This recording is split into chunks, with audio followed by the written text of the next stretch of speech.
Shalom, salam sehat bagi kita semua. Perkenalkan, nama saya Ruganda Saputra Nadea, NIM 2103064142. Saya dari Fakultas Pertanian, Prodi Peternakan, Universitas Sumatera Utara, dengan dosen pengampu Ibu Tati Vidianasari SPT MP. Nah, pada video ini saya akan menjelaskan 7 soal dari proses metabolisme karbohidrat, protein, dan lemak, serta hubungan antara metabolisme karbohidrat, metabolisme protein, dan metabolisme lemak. Adapun soal yang pertama yaitu jelaskan proses pencernaan karbohidrat yang terjadi pada non-ruminan dan ruminansia. Pencernaan pada non-ruminan yaitu dimulai dari mulut yang dibantu dengan kelenjar saliva yang di dalamnya terdapat gijat yang dilakukan secara mekanis dan hidrolisis dan akan berlanjut ke usus halus. Nah, pada usus halus akan dibantu oleh enzim pankreas, empedu, dan getah usus.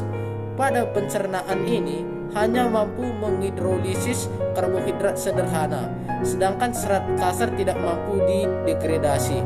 Oleh sebab itu, sebagian serat kasar akan lewat dari saluran pencernaan atau saluran pencernaan utama yang sering kita sebut yaitu sekum, rektum, dan kolon. Sedangkan pada ruminansia, proses pencernaan karbohidrat berlangsung pada rumen yang merupakan golongan polisakarida. Pada rumen, karbohidrat akan difermentasi mikroba menjadi asam pirufat yang nantinya asam pirufat akan menghasilkan 3 zat yaitu VFA, CO2, dan CH4. Soal yang kedua yaitu jelaskan proses metabolisme karbohidrat dalam hati. Pada hati banyak melakukan fungsi yang sangat spesifik seperti menyimpan glikogen, mengubah galaktosa dan fruktosa menjadi glukosa, kemudian melakukan glukogenesis dan membentuk senyawa penting dari perantara karbohidrat. Dan hati sangat mempunyai peran penting dari segala hal, yang salah satunya yaitu mempertahankan konsentrasi gula darah normal. Lalu kita masuk ke soal yang nomor 3 yaitu jelaskan proses pencernaan protein pada tubuh non-ruminan dan ruminansia. Pada pencernaan protein non-ruminan dimulai saat makanan dihaluskan dan dicampur di dalam ventrikulus atau lambung. Pencernaan tersebut dimulai dengan kontraksi otot yang bernama otot proventriculus yang berperan mengaduk makanan dan mencampurkan dengan getah pencernaan yang terdiri atas HCl dan pepsinogen. Dan HCl dan pepsinogen tersebut akan berubah menjadi pepsin dan mengubah lagi menjadi senyawa sederhana seperti polipeptida, pepton, dan peptida. Sedangkan pada hewan ruminansia, asam amino untuk ternak berasal dari protein yang sudah lolos didegradasi atau bypass protein. Protein mikroba akan tercerna dan terserat dalam usus serta dari hasil fermentasi rumen dalam rumen akan menghasilkan peptida dan asam-asam amino. Lalu produk ini sebagian besar akan mengalami katabolisme yang sering kita sebut yaitu deaminasi yang akan menghasilkan amonia atau NH3. Kegiatan yang menghasilkan asam amonia bersifat konstruktif yang artinya bahwa mikroba ini akan terus melakukan deaminasi secara terus-menerus walaupun setelah terjadi akumulasi amonia yang cukup tinggi. Dan di dalam rumen protein pakan dan NPN atau non-protein nitrogen akan dirombak menjadi asam amino dan amonia untuk selanjutnya disintesis sendiri menjadi protein mikroba, kemudian akan masuk ke dalam abomasum. Selanjutnya masuk ke usus kecil dan diabsorpsi lagi ke dalam aliran darah.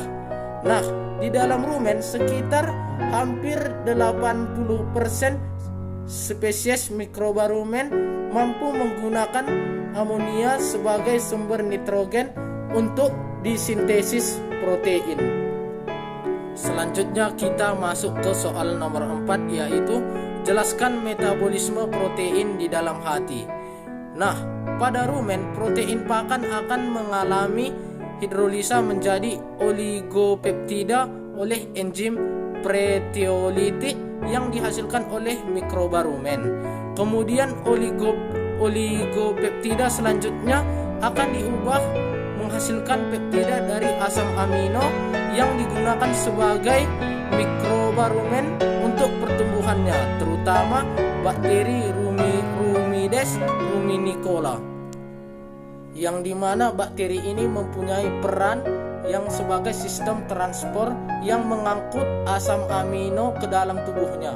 Bakteri Rumides ruminicola biasanya menggunakan 40% peptida dalam rumen, sedangkan butyrifibriosulfate menggunakan kurang dari 10% untuk pertumbuhannya. Karena tidak semua peptida dan asam amino tersebut terbentuk dalam rumen digunakan oleh mikroba, di mana sebagian akan mengalir ke usus halus.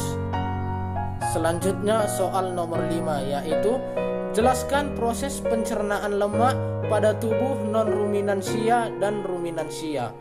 Pencernaan lemak pada pencernaan lemak pada non-ruminansia merupakan hewan yang berlambung tunggal, yang sebagian besar lemak dalam pakan adalah trigliserida, yang selebihnya fosfolipid dan kolesterol. Saat lemak masuk ke dalam duodenum, maka mukosa duodenum akan menghasilkan hormon enterogastrik yang menghambat sekresi getah pencernaan dan memperlambat proses pengadukan, dan empedu dirombak oleh ekstrase yang memecah ikatan ekstral antar lemak dan gliserol, yang nantinya kemudian garam-garam empedu mengemulsikan butir-butir lemak menjadi butir-butir lipase pankreatik menjadi digliserida, monogliserida, asam lemak bebas, dan gliserol. Penyerapan lemak dilakukan dengan membentuk fosfolipid yang nantinya akan menghasilkan empedu.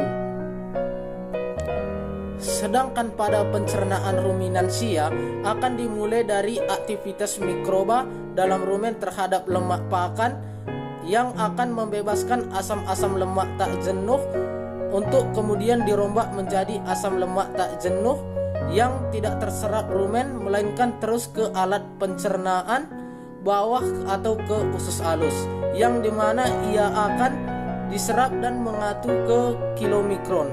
Kilomikron inilah yang berfungsi untuk membawa kolesterol yang telah dikeluarkan oleh hati ke jaringan otot untuk disimpan sebagai cadangan energi.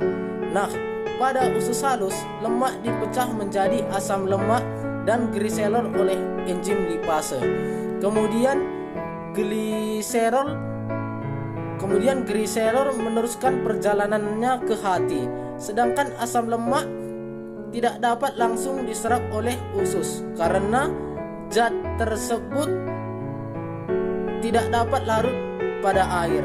Penyerapan zat ini akan dipermudah oleh getah empedu yang akan mengemulsikan asam lemak menjadi suatu bentuk yang larut dalam air, sehingga dapat diserap oleh sel mukosa usus halus. Selanjutnya kita akan masuk ke soal nomor 6, yaitu jelaskan metabolisme lemak dalam hati. Yang pertama yaitu ada proses hidrolisis atau lipolisis.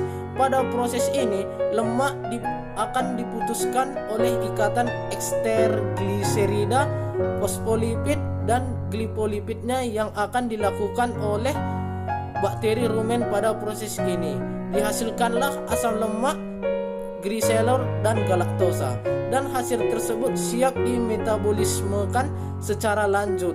Asam lemak tak jenuh akan dijumpai juga pada proses ini. Lemak atau asam tak jenuh ini yang sering disebut linoleat dan linolenat akan dipisahkan dari asam lemak gliserol dan galaktosa. Setelah dipisahkan, lemak tak jenuh tersebut akan diubah menjadi UFA, lalu bakteri anaerobiolipotikal digunakan untuk menghidrolisis trigliserida, sedangkan bakteri butyrofibrinosulfan digunakan untuk menghidrolisis fosfolipid dan glikolipid. Dan ada beberapa faktor yang mempengaruhi proses hidrolisis pada rumen, yaitu lemak, pH, dan inovan bakteri rendah. Yang kedua yaitu ada proses hidrogenasi, di mana proses ini terjadi pada asam lemak tak jenuh, dan hasil proses hidrolisis pada rumen tersebut terjadi di disormesasi dan ikatan cis menjadi trans. Dan isormesasi ini menyebabkan pengurangan asam lemak tak jenuh. Biohidrogenasi ini menyebabkan lemak esensial rusak namun ternak tidak mengalami definasi. Lalu lemak esensial ini dapat memenuhi kebutuhan lemak pada ruminansia. Kebanyakan lipid pada ruminansia seperti duodenum lemak akan masuk ke dalam dan dihidrolisis dan diserap oleh tubuh. Nah, kita akan masuk ke soal yang terakhir, yaitu soal nomor 7. Soalnya yaitu jelaskan hubungan antara proses metabolisme karbohidrat, metabolisme lemak, dan metabolisme protein yang terjadi pada unggas maupun ruminansia. Jadi, keterkaitan metabolisme karbohidrat dengan metabolisme lemak adalah hasil akhir pencernaan lemak akan memasuki jalur pencernaan karbohidrat, kemudian akan terjadi reaksi antara glukosa dan pirufat, dan hasil akhir dari pencernaan lemak akan mengalami beta oksidasi menjadi unit-unit yang terdiri atas 2 karbon. Setiap 2 karbon ini akan meningkatkan satu molekul KOA yang menjadi molekul asetil KOA yang masuk ke jalur metabolisme karbohidrat atau keterkaitan metabolisme karbohidrat. Dan protein akan mengalami 3 cara, yaitu 1. Asam amino diubah menjadi pirufat yang kemudian memasuki jalur metabolisme karbohidrat. Kedua yaitu asam amino ketogenik diubah menjadi asetil KOA. Yang ketiga yaitu asam amino non glukogenik dan ketogenik dideaminasikan.